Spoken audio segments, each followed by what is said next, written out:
o planejamento familiar e a contracepção injetável. Em 1967, participei pela primeira vez de um congresso sobre planejamento familiar. Organizado pelo IPPF, realizou-se no Chile, país que visitei naquela oportunidade pela primeira vez. Apesar de ter sido convidado a participar apenas de uma sessão técnico-científica para discorrer sobre a fisiologia e farmacologia do útero humano não grávido, não poderia perder a oportunidade de me familiarizar com os trabalhos que se faziam em outros países do mundo na área demográfica e social. Embora tenha lido muito sobre o assunto e estudar o problema do ponto de vista brasileiro, sabia pouco a respeito da grave situação da África e da Ásia. Voltei do Chile, decidido a alertar as autoridades brasileiras sobre o problema. Em 1967, estávamos ainda gozando dos benefícios do governo firme e disciplinado, mas razoavelmente tolerante, do general Castelo Branco. Os baianos tinham no chefe da Casa Civil do presidente da República o senador Luiz Viana Filho, biógrafo de Rui Barbosa, que tinha influência bastante para assegurar aos baianos o direito de se manifestar.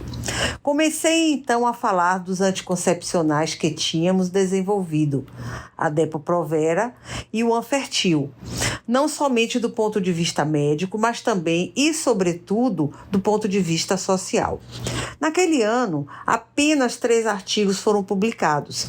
Cada um deles já valia por 3, em virtude do volume de trabalho envolvido e das inovações que propunham. O trabalho apresentado no Chile foi publicado em Londres pelo IPPF nos anais do 8º Congresso e descrevia as técnicas de avaliação da atividade contrátil do útero humano não grávido que estávamos desenvolvendo em Salvador. Também descrevia os padrões de contratilidade que havíamos estabelecido para mulheres normais durante o ciclo menstrual. O segundo trabalho foi a proposta do uso da associação da Depo-Provera com o edantato de estradiol como anticoncepcional injetável para uso mensal. Este trabalho, um dos mais importantes na história da contracepção, oferecia às mulheres a oportunidade de sangrar regularmente como se estivesse menstruando durante o uso do MPA como anticoncepcional. Apesar de não ter sido comercializada à época como anticoncepcional mensal, a fórmula proposta em 1967 é hoje oferecida pela Organização Mundial de Saúde com o nome de Ciclofeme, tornando-se assim uma das raras fórmulas de anticoncepcional que eleva a chancela da Organização Mundial de Saúde. O desenvolvimento do anticoncepcional mensal Depo-Provera, associado ao cipionato de estradiol, tinha sido, na realidade, imposto pela suposta necessidade de assegurar às mulheres sangramento mensal, que simulasse a menstruação. Não que eu reconhecesse essa necessidade do ponto de vista orgânico. Reconhecia, entretanto, a necessidade do sangramento periódico do ponto de vista psicológico e cultural. Nas pacientes que usavam MPA sem estrogênio, a amenorreia ou falta de regras se instalava às vezes por períodos bastante longos. Para algumas mulheres, o desaparecimento das regras era bem-vindo. Entre essas estavam aquelas que tinham regras profusas ou dolorosas. Também gostavam de não menstruar aquelas que tinham a fase pré-menstrual tumultuosa ou que consideravam as regras um incômodo dispensável. Na realidade, a supressão das regras beneficiava, sobretudo, as anêmicas, que podiam, graças à conservação do sangue menstrual, se recuperar da anemia sem recorrer à medicação específica. A minha defesa da amenorreia, como condição preferível para algumas mulheres, já começava a me trazer transtornos em virtude da associação que até médicos faziam entre o sangramento periódico e a saúde. As minhas entrevistas já provocavam reações alarmistas, que culminariam anos mais tarde, com uma denúncia por parte da Associação Médica do Estado do Rio de Janeiro. A Associação Médica sediada em Niterói, que apesar de não ter representatividade, era muito combativa, encaminhou ao Ministério da Justiça, junto com a denúncia, uma solicitação para que o governo proibisse as minhas pesquisas que visavam, segundo os acusadores, transformar mulheres em homens. O pedido da AMERJ, acompanhado de um dossiê contendo cópias das minhas entrevistas, foi encaminhado pelo Ministério da Justiça ao secretário de Segurança Pública do Estado da Bahia, que, por sua vez, o encaminhou ao reitor da universidade para que este tomasse providências. A um telefonema do reitor alarmado, respondi que cumprisse com seu dever. O reitor preferiu encaminhar o processo ao diretor da Faculdade de Medicina, que preferiu pedir uma avaliação da acusação à Sociedade Brasileira de Endocrinologia, presidida pelo Dr. Tomás Cruz. O presidente da sociedade apresentou relatório explicando aos acusadores que a 19-nortestosterona mencionada nas minhas entrevistas não era hormônio masculino e que mulher, quando deixa de menstruar, não vira homem.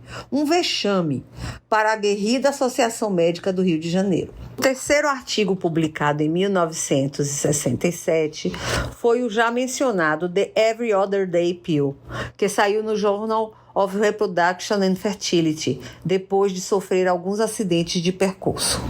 Participei em 1967, além do congresso do IPPF, no Chile, de mais 2 conferências no exterior, ambas em Buenos Aires. A primeira foi em um simpósio internacional sobre regulação da fertilidade humana e a segunda no congresso comemorativo do 42º aniversário da Associação Pan-Americana de Medicina. Neste último, tive a oportunidade de encontrar-me com o Dr. Daniel Michel Jr., em circunstâncias que anos depois ainda nos provocariam gargalhadas. O Congresso da Associação Pan-Americana de Medicina abrangia naturalmente toda a medicina. Havia sessões para todas as especialidades e, para acomodar a todos, a associação ocupou por inteiro as salas da Faculdade de Medicina de Buenos Aires. Ao chegar ao prédio da velha faculdade, constatei que a sala onde eu deveria fazer a minha conferência se encontrava em um dos subsolos, cuja localização estava indicada em um mapa, planta distribuída aos congressistas. Desci em busca da sala e, depois de muitos corredores, finalmente a encontrei. Lá estava fixada na porta da mesma a composição da mesa, os nomes dos conferencistas, entre os quais o meu e o Dr. Daniel Michel Jr., professor de ginecologia e obstetrícia da Universidade da Califórnia, em Los Angeles. Mas não havia ninguém. Verifiquei o meu relógio. Funcionava e estava na hora. Fiquei perplexo. Não sabia o que fazer. Passei uns 10 minutos entrando e saindo da sala, dando tratos à bola, em busca de uma saída. O longo corredor deserto parecia um túmulo de faraó. Desconsolado, já tomava o caminho de volta quando ouvi os passos. Vinha alguém. Voltei para a sala, aguardei. Finalmente ele chegou, olhos azuis, cabelos ondulados, prematuramente grisalhos. Só podia ser ele, o Dr. Michel, da Califórnia. Apresentamo-nos. Consideramos a situação embaraçosa, mas não irrecuperável, e resolvemos agir. Não poderíamos voltar de tão longe sem ter dado o recado. Dan, como passei a chamá-lo quando nos tornamos íntimos, propôs compor a plateia, convocando a sua esposa e um tio padre, que eles esperavam no hall do edifício, enquanto eu partia em busca do motorista do carro que tinha me levado ao congresso e que me esperava lá fora para levar-me de volta ao hotel. Eu presidi a sessão e dei a palavra ao Dr. Michel. Em seguida, ele assumiu a presidência e deu-me a palavra. Dan apresentou seus resultados sobre a progressiva perda de infectibilidade do dispositivo intrauterino no útero humano. Um belíssimo trabalho de investigação médica. Apresentei a minha conferência sobre contratilidade do útero humano. O Dr. Michel fez alguns comentários, agradeceu a todos e encerrou a sessão. Tínhamos feito nossas conferências para um assistente só. Os demais eram acompanhantes que não entenderam absolutamente nada. Valeu a pena. Ficamos amigos e a partir daí trabalhamos juntos e vivemos muitas aventuras durante muitos anos mundo afora.